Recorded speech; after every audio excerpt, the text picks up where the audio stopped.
Spooky Pinball continues to tease their upcoming release. What does this mean for all the other companies, and who is winning the battle for online content? All this right now on a Pinball Podcast.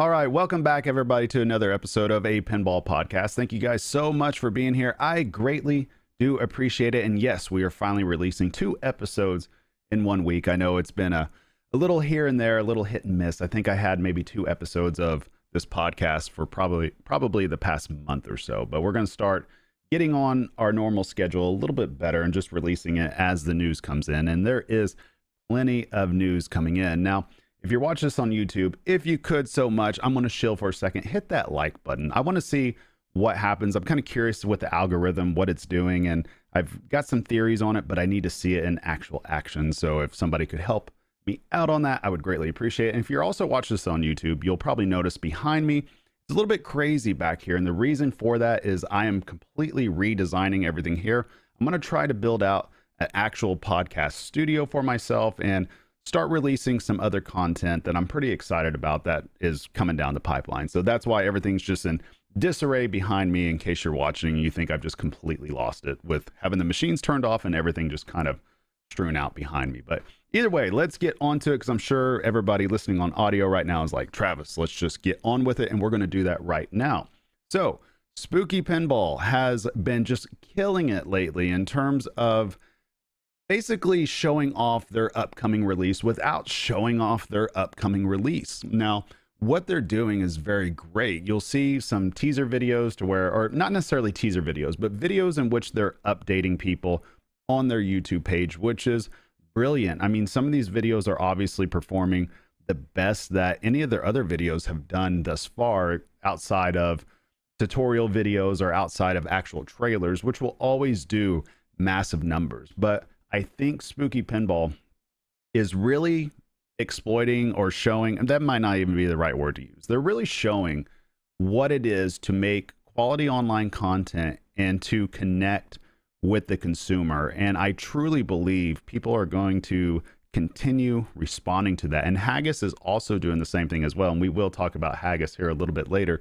But Spooky is really doing well on this. And then also on their Facebook page, they've done something that I actually really do like when a pinball company does this. And to my knowledge, I think Spooky might be about the only one that has done this. If there's been another one, please, somebody out there, let me know.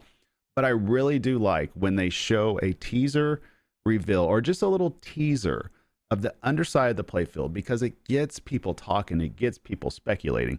Now, I'm not going to sit here and really speculate on what I'm seeing too much, just because it's just, quite frankly, I don't know. I know some parts to underneath the playfield, but other parts I'm just not so sure of.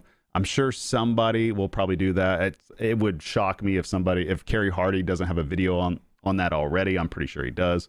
So I'll check on that. And if he does, I'll just leave a link in the show notes down below so that way everybody can check it out. But it does look interesting, though. It does. And I'm not so sure, just to be flat out honest, I'm not so sure how it will work in the real world. And I am a little bit worried when I do see how this playfield looks, just because there's been multiple Spookies that have all been on location at the location that I play out, ranging from America's Most Haunted, Rob Zombie, TNA, Rick and Morty, Alice Cooper, that they've all been there.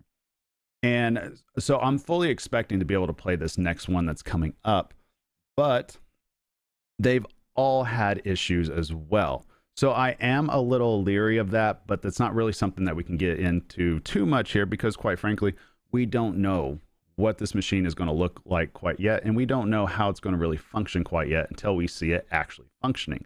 Now, I'll come back to my point with all this, that I do love the fact that Spooky Pinball is acknowledging these shortcomings in their videos, and they're discussing ways that they're trying to fix these issues ahead of time. So I really do appreciate this about them, that they are openly acknowledging it, they're getting out ahead of it, and they're saying, hey, this is what we know, this is what we're trying to do, this is what we're testing out, and this is what we believe will work. So to me, that's a great way to get to the goodwill of the customer. And I think because of this, because of their approach that they're doing, I would be just absolutely shocked if this next game does not sell out. And there's several reasons why I believe that this game will sell out. And this is just assuming that they're doing 500, 750, or 1,000 units for their main thing, for the collector's edition.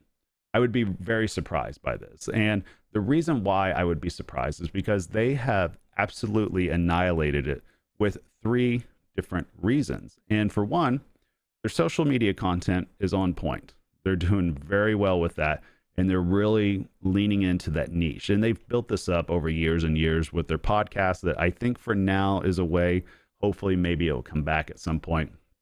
2, they have the goodwill of the people just because they are being very transparent about these issues. They are being very transparent about what they plan on doing. And when you share your journey with consumers, when you share that you're getting manufacturing going, when you share that you're increasing manufacturing, and you share different things behind the scenes, that really does, it clicks with the consumer. It gets people emotionally involved with this company. And I guarantee you, there's going to be people out there that will be willing to put down money for their next game, no matter what, simply because they are emotionally involved. And Spooky has done a great job at really touching that chord with a lot of people.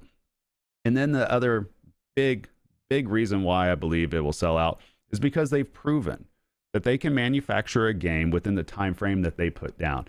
And that is huge. In an industry in which there's multiple companies out there in the past that have missed self-imposed timelines, this is refreshing that there is a company out there that says, hey, we're going to put out games in X amount of time, and they hit that goal. And it's amazing that they did that with Rick and Morty, even though I believe they said they had 2 months that they lost due to COVID. So that right there pretty much does deserve a standing ovation for a pinball company to be able to do that, to stay on top of things and keep pushing forward. That's great for them. That's great for the industry. That's great for consumers that trusted this company with their money, with their deposits, and Spooky delivered in spades. And that was great for everybody involved. And because of that, I think that they've grabbed a new amount of loyal customers for the future. I think they really have. Now, when we talk about social media content and how much on point Spooky is, I believe that there's several other companies out there that they range from also being on point to nearly being non-existent. And I think because of this, we are going to start to see the ramifications of that play out over the course of this year. Now, of course, I've talked about it before, Stern Pinball, they do great things when it comes to PR. They obviously have somebody that helps out with PR. They obviously have somebody that helps out and manages, can't even talk right now, manages their social media content. And they kind of bring all that together. I'm starting to see them post up some stuff with TikTok, although I'm not active on that. I see them posting up on their stories on Facebook. I know obviously they're active on Instagram. They're a little bit active on YouTube to a point to where they're making the behind the scenes videos and stuff like that. And I've kind of discussed in the past that I wish that would be more upfront a little bit. And I wish that they would make their trailers kind of like that as well. But other than that, I think Stern does a tremendous job with how they present their content and how they present their products to begin with. Now, Haggis has done a really solid job at keeping people updated. And because of this, they've found a solid niche by going back to old school solid states and bringing them back with Fathom, selling out of their Mermaid Edition, which is basically the LE version of that game. And I think that's a really smart idea to do. So when you combine up just using the old school solid state and then also using your content creation, and you're using your content and you're utilizing your ecosystem on your YouTube page or Facebook page to reach out to the consumer, I think that's the great play to do for these smaller companies, because it does build up trust and it does build up a little bit more brand awareness as organically as you can do it, but you're also going out there and you're doing it. So I feel like that's a really smart decision by them. I hope that they continue doing that, because I think you're basically laying the seeds now in 2021, and you're laying that down for what's to come in 2022 and 2023. And I think that's very important to do especially when you consider what happened with COVID in 2020, that there were so many people on lockdown during that time. And I think even today, there's probably a few countries out there that are still doing that. Now, obviously, the US is a little bit different nowadays, but that just goes to show you that a lot of people have discovered that they can just use online even more so. It's just more powerful than even what they expected. And I think it's even more powerful for a lot of these companies out there, more than what they expected. So I feel like these pinball companies really need to focus in on utilizing that. Now, I've kind of looked at how American Pinball is doing their YouTube, and I've kind of looked at whether or not Chicago Gaming has done anything. I don't think Chicago Gaming's done much. Of course, they've got other things besides pinball, I believe. I'm honestly not too familiar with them. But when it comes to American Pinball, I know that they're trying to do some stuff on YouTube currently. It's just not very much out there. And so that's something right there that I feel like if American Pinball would start documenting stuff behind the scenes right now and start laying the foundation and kind of laying the breadcrumbs to what is coming, and they would do that sooner rather than later, I think that would benefit them a lot. What kind of scares me about American Pinball right now is that they are looking at releasing their next, I think they said it was their next two that they're coming out with, are not going to be licensed themes. Now, Spooky is obviously, they're going to do a licensed theme, and I think that's also another reason why they will easily sell out. Now, obviously, the horror niche, that sucker's all over the place right now. There's no telling exactly what it could be. I feel like for me, I'm not huge on the horror niche. I watch some of it.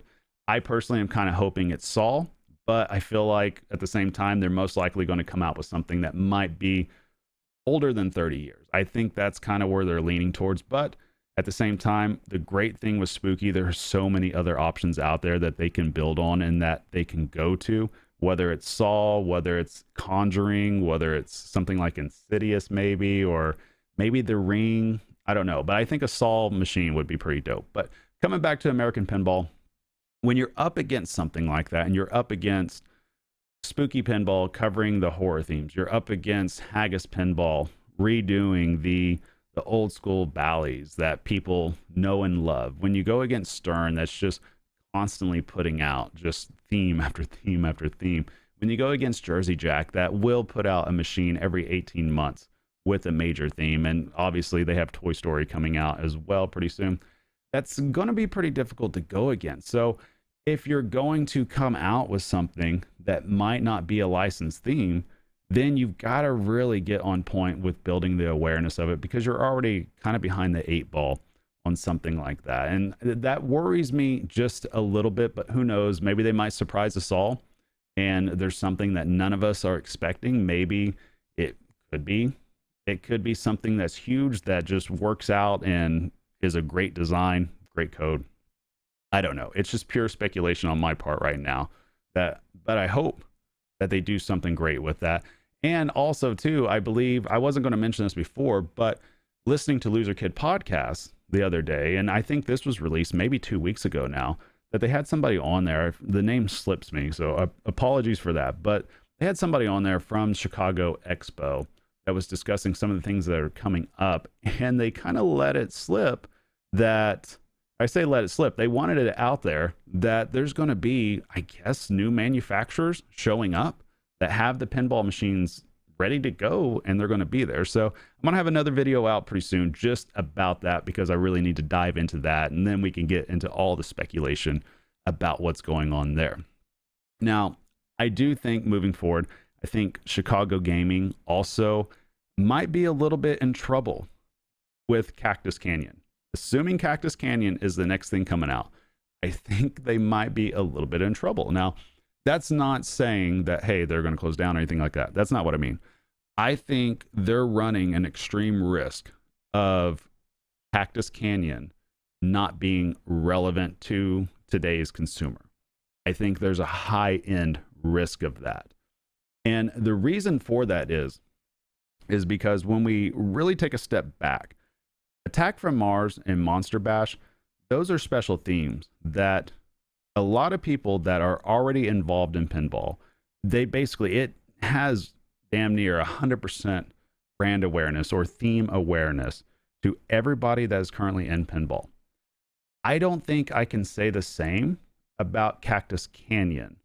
I think it's a little bit lower, but when you consider the amount of new people that have entered this hobby over 2020, I promise you, I've talked to a lot of them and they have no idea Cactus Canyon even exists. And so there's no awareness built in front of that. And then at the same time, a lot of people, and this is why they're also not, they're going to have a difficult time. A lot of people that are new to the industry, they still respond to licensed themes. And that's not to say that Cactus Canyon isn't like a licensed theme, kind of like how Black Knight was a licensed theme for Stern. But the point being, it's just not something that is really in the minds of consumers. And I've talked to many different people from several different states about what they think about the potentiality of a Cactus Canyon. And this includes people that are even aware of it that enjoy the first version of it. And the response that I'm getting from it is just lukewarm. Now, granted, this is a smaller sample size. It might be maybe about 20, 25 people, but I haven't really heard too many people. I think maybe 2 or 3 are saying, yeah, they're super excited about something like this coming out. So it's kind of making me wonder, well, hold up for a second. I don't know how it's really going to perform. And the other part to this is all the new consumers that have entered the market, right? They, again, like I said a second ago, they are not aware of the existence of Cactus Canyon for the most part. But what they are aware of is all the relevant themes that are currently in pop culture. And what company still has all the relevant themes in pop culture? That company is Stern. And that's what makes Stern so powerful moving forward, is that these new consumers, they don't really care if this particular theme or any particular theme is brand new to pinball. They don't care that Stranger Things is a few years old. They don't care that Guardians of the Galaxy is a few years old. They don't care that Metallica is a few years old. These are different games that they all respond to. It's the first time that they've seen these themes. And this is a big reason why we're kind of seeing some of the prices increase, even on third-party market, because there is a huge influx of new people coming into this hobby, and they are just now discovering these themes for the first time. So it's just like Christmas in June, Christmas in July, Christmas in 2021 for them, that they are just now seeing these themes from the get-go. And that's why Stern is definitely in an excellent position. But that comes back to why Chicago Gaming and even American Pinball 2, releasing something that's not licensed, assuming they go that route, it's just a high-end risk when you're dealing with a consumer base that has many other options to go towards. And that's what makes this industry so tough for a lot of these other companies, is because they do have to compete with somebody like Stern that not only has access to multiple themes, but can continue to manufacture these themes for an extended period of time. The window isn't just a year. The window can extend for a couple of years. I mean, hell, we're still hearing about Iron Maidens coming out. And I believe that was 2018, March of 2018, I believe. And here we are, June of 2021. So it was to show you right there, when they can keep a theme going and they can keep something relevant, it's still going to sell. It just still is. And it won't matter if it's a few years old. You have so many new consumers out there that are just now discovering pinball for the first time. And these are going to be machines that they're going to continue to get. But that's all I felt like talking about right now. That's all I got. Just a quick podcast. We're not going to do the 45-minute podcast right now. Just a quick come in, talk about it for 20 minutes and be right out. What do you guys think? Where do you guys think this industry is going right now? I'm very fascinated to see where American Pinball goes with their themes and what they come out with. I'm very fascinated to see what Spooky ends up coming out with. I hope it's Saul personally, but I have no idea what it is. I don't know. I guess we can just take a dartboard and just throw a bunch of darts at it, and eventually something in there will be correct. And I'm also excited to see where Stern goes with their themes that they're coming out with later this year. And I'm very excited to see what these secret companies are at Expo. That's going to be something right there. And we'll talk about that on another video here pretty soon. But other than that, that's all I got. I'm going to end it right there. Thank you guys so much for listening. I greatly do appreciate it. You guys can get a hold of me at apinballpodcast@gmail.com if you have any comments or questions, and I will get to that as soon as I can. I promise you, I'm so far behind on it right now. Apologies ahead of time. But that's all I got. You guys have a great weekend. Talk to you guys later. Later, guys.